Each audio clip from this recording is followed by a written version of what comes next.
It was well past midnight when the door of a Russian transport plane opened on the tarmac of Bombay's Santa Cruz airport.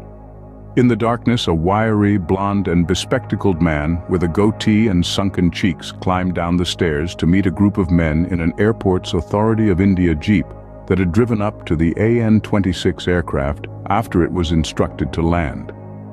After a quick chat with the men, he hitched a ride on the jeep to the airport terminus, ostensibly to pay landing parking charges. Instead, he made 2 phone calls to Hong Kong from a phone booth, coolly walked out of the airport building, hired a taxi, and headed for Pune.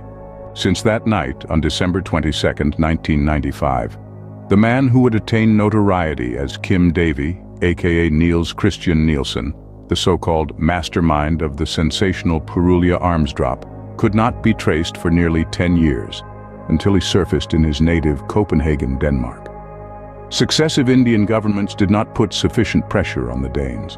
On the contrary, they ran an extra mile to be polite and promised sovereign guarantees that Nielsen won't be mistreated in jail should Denmark decide to hand him over.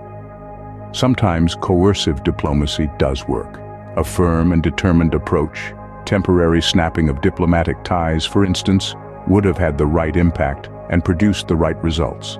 The Purulia arms drop and the investigation, which remains incomplete, that followed, may not figure in the consciousness of a new generation of Indians. Governments will continue to hedge and dodge. It is not that they want to shield a semi-competent national security bureaucracy. The silence on Purulia will continue for another 20 years. Not because RAW was complicit in the arms drop, it was not, but because our intelligence agencies would not want to endanger the cozy liaisons they enjoy with their Western counterparts. The chief accused, Kim Davey, claims that it was a conspiracy of the Indian government together with RAW and MI5 to overthrow the communist government in West Bengal, and he was given assurances from the central government about his safety and return to Denmark. While the true motive of the operation remains shrouded in mystery and conjecture, it has been alleged that arms were intended for the socio-spiritual organization Ananda Marga.